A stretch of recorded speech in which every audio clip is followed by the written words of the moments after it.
Hi, and welcome to the Intervino School of Wine. I'm Sarah Chahardeh, and today we're going to talk about one of the most fascinating food and wine pairing subjects there is, and that is pairing wine to cheese.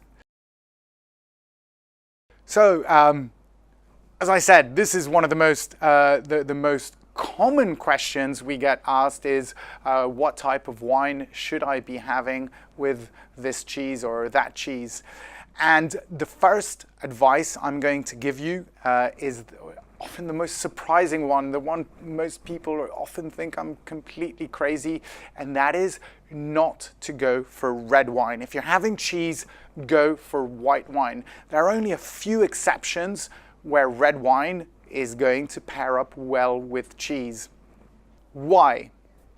Because the acidity of white wine is much better at pairing up with the high fat and high saltiness content there is in cheese. Secondly, the lactose, so lactose is a sugar, is much better with some form of residual sugar that we have more with white wine. And finally, because the milk protein precipitates tannin in red wine, resulting in a kind of disagreeable pairing on the palate. So if you're having cheese, go for white wine. I know this comes as a surprise to many of you. I come from the southwest of France, and in the southwest of France, most of the time, we're going to have a bottle of Bordeaux with Camembert, and it's not because that's what we do in France or in Italy and Spain that that's the correct thing to do. This is a heritage from the times we were having red wine with our main course. That we kept whatever was left from the red wine of the main course to have with cheese. But that doesn't mean it's a better pairing. The better pairing is almost always going to be white wine. Which white wine with which cheese? Let's have a look at the different categories of cheese and what white wines to pair them up with best. First of all, we have goat's cheese, the goat's cheese categories. Now, to go with the goat's cheese, we're going to prefer wines such as wines from the Loire, Sauvignon Blanc wines. Sauvignon Blanc, you could go from New Zealand. Also Chenin Blanc from the Loire Valley, but also sharp, crisp Chenin Blanc from South Africa are going to be fantastic with goat's cheese.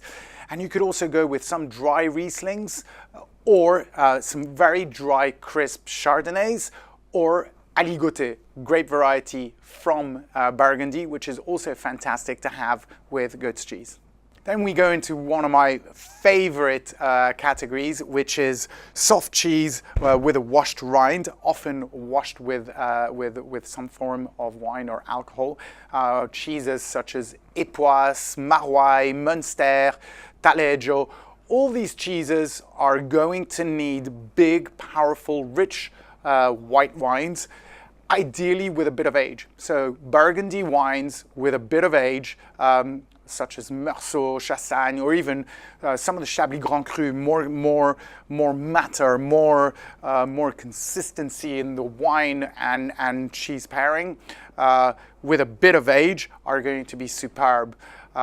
Riesling with a bit of age can also be very interesting. And finally, a great match is Gewürztraminer, which makes a great pairing naturally with Münster. We then have soft cheese with a bloomy rind. So I'm thinking Camembert, Brie, Neufchâtel, Wigmore, Coulommiers. All these cheeses are going to be very interesting with Champagne. Champagne is a beautiful match to Camembert.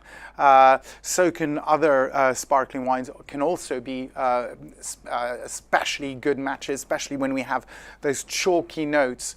Other interesting matches can be Chenin Blanc or Chardonnay, but they've got to be unoaked and very much on the lighter, crispier side.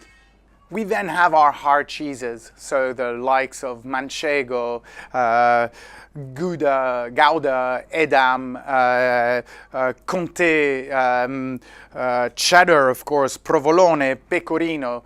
These are going to be cheeses with a higher fat content, and they're going to need richer wines. So we're going to go to rich Chardonnays with a bit of age, but we're going to also need a bit of acidity to go with that saltiness. Viognier can be also very interesting if we again have that sharp side. One wonderful match which I adore is old white Rioja. Which is going to have, like, you know, the old Viognier, the old Chardonnays, we're going to have those nutty notes, which you're also going to find in the cheeses, and they're absolutely wonderful matches to go with wines such as Manchego or some old cheddars, you know, with those salty notes. Finally, we look at the blue cheese category, the Roquefort, the Stiltons, the Gorgonzola cheeses of this world. Cheeses with a high salty content and big, powerful cheeses. Now, if you want a match made in heaven, you go towards sweet wines. Sauterne, sweet Muscat, old Gewürztraminer, sweet Gewürztraminer, Recioto. These wines are going to be absolutely superb with these high, rich tasting cheeses with a high salty content. And this is really, for me, when we achieve a pairing that's unbelievable. Many times when I do food and wine pairings, I tell people, here, we're going to taste Roquefort and we're going to taste it with Sauterne, and it surprises them. But really, for me, this is probably the greatest food and wine pairing you can have. You know, you have food on one side, the cheese on one side, the wine on the other side, both wonderful, but together they come and create a totally new experience on the palate. And every time I get someone to try that out, they're blown away. Just like an old Époisse, runny, strong Époisse with an old Meursault or a slightly oxidized wine from the Jura. Again, with those blue cheeses, we can go towards oxidized wine from southern Spain, the sherries of this world with good sweetness. It's going to be absolutely superb. And that's pretty much it for our food and wine pairing. We've looked at probably the most exciting food and wine pairing subject there is, cheese and wine. I've given you plenty of ideas. Now, do go and try them at home. And if you don't believe me and you still are a fervent supporter of red wine, then take a bottle of red wine, take one of the bottles of white wine, which I recommended, have a cheese and wine evening at home, get your guests to try out and tell me what they thought was the best match. I wish you a wonderful time, and until our next video, santé.